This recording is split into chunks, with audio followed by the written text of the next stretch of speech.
capable of being read by these automated screen readers for visually impaired folks. And that's what I told them, don't put any flash, don't put a lot of movies on there. You could have like a little header that's screen flash. readers won't read that stuff. No, it reads a block of color. That's it. No, yeah, it's just really bad to do that. Excuse me. But my point was, the sites that if you're searching for something online and you see the top one, mostly it's because A, they got a lot of backlinks to the site, which means thousands of other websites or hundreds are linking to that website, meaning somewhere on their site, whether it be an article, a video, a news, oh my God, that tomato looks really good. A news site, the reason why they're number one is because their content is constantly changing, constantly adding, and they've got lots of information. And that's what makes them stay number one. Somebody that's got a 1, 2, 3 page site with a sentence or two on each page is not going to stay there very long. So I was trying to explain to him, he had that kind of site. I think he had 1 page with 2 sentences and that was it. The rest is pictures. I'm like, John, we got a problem.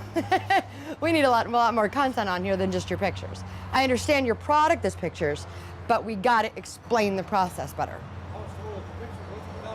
I know, it's what you told me the first time you talked to me. It is to your client, but to Google, who you're going to use to get you there, they need words. Yeah, he told me that first time. I was like, the first person that ever got me stumped with the picture thing. Building a relationship is very important, and that's with contacting them through email, trying to get them to get onto your list, which we were talking about the email forms a second ago. Staying in contact with them, very important. Nobody stays in contact better with me than her school, but that's through direct mail. I get minimum 30, but never an email, because I don't think you're actively looking for people to email you, which is a big franchise mistake, and they could be doing that. But I get 30 postcards a month, probably. Like 6 in a day. It's crazy. They're losing a lot of money, that company, by doing that too much. But email would be a lot cheaper. Customers are spending more and more money more often when you stay in front of them. And the best way to do that is through email marketing. Capturing their information is vital when they first get to your site. We actually call it an ethical bribe. That's the offering, the coupon, the special, to get on your VIP special list. Only you, making them feel special, will get this because you've entered your name and address into the lead capture box. By doing that, you're staying in their mind more often by sending them an email once a week, once a month, whatever. So when they think of your kind of business or service, they're like, wait a minute, I just got an email from them a week ago or 2 weeks ago, that's who I'm gonna call. Or they may have just recently talked to somebody that said, oh, I was looking for a handrail, oh, I was looking for a preschool, oh, I was looking for a consulting group. Oh, it's funny, because I just got an email from John last week. He does that. Here, let me forward you the email. Now you go viral, okay? Determining your USP, which I didn't bring the forms for that. Who here knows what USP is? Anybody? Besides you? Huh? What is it?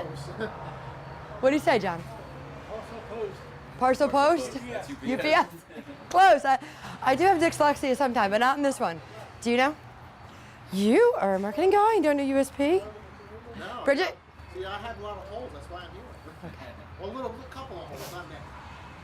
Okay. USP is, you are a techie guy, yeah. USP is unique selling position or proposition.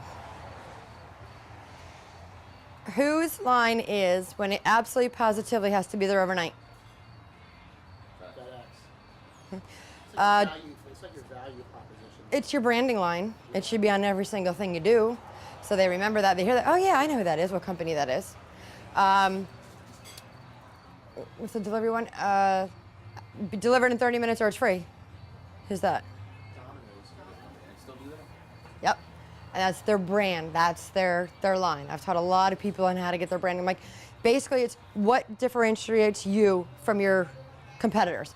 What makes you stand out? Why are you better? That's your 8 to 10 line sentence.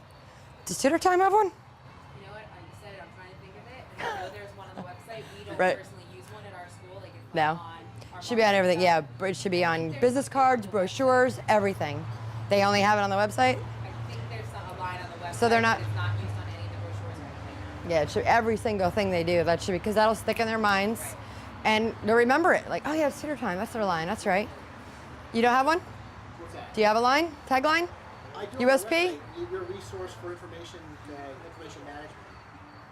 Okay. Gotcha. You got one yet? We'll make you one. Pictures, which is last. That's right. Yeah, well, we can take it out. build it. If you can what? If you can think it up, you can build it. I like, there you go. I like that. That works. That probably makes, we? Yeah, we. That works. If you can think it up, we'll build it. Well, that's true. A lot of I do custom rails, and people have an idea already. These big homes they put up.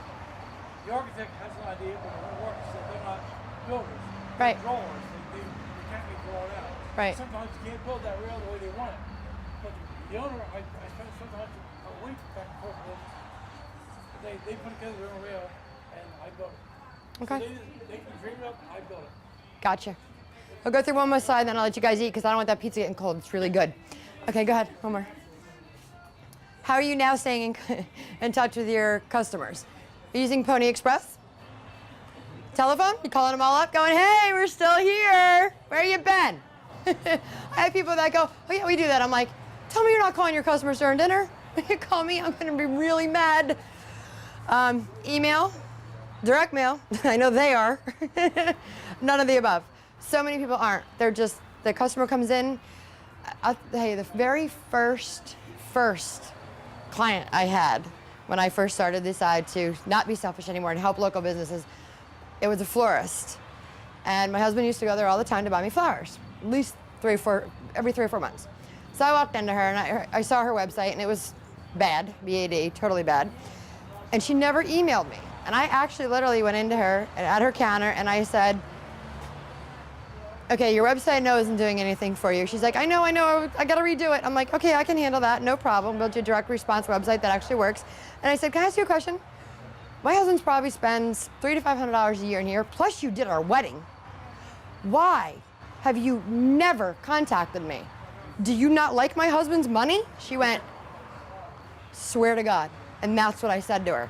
And she's like, here, how much can I pay you? Because I'm like, you are missing so much money by not trying to get that customer to come back. From that day on, she sent emails. She built a huge list. And now anytime she wants to sell out for that weekend, she sends 10% off a bouquet. And they come in like the droves. It makes no sense not to stay in touch with your customers. Because if you're not, your competitor will. Because I might have gone to them. You know, they might figure it out themselves. And then who's staying in touch with them will get the repeat customers. John, you could easily send them something once a month. They might have a friend. They might move. It's a one-time thing. It's made for life. I know yours is, but they might move. If they move, they call me. They call you. Absolutely. Yep. Staying in touch and keeping relationships very, very, very important, and staying in their minds.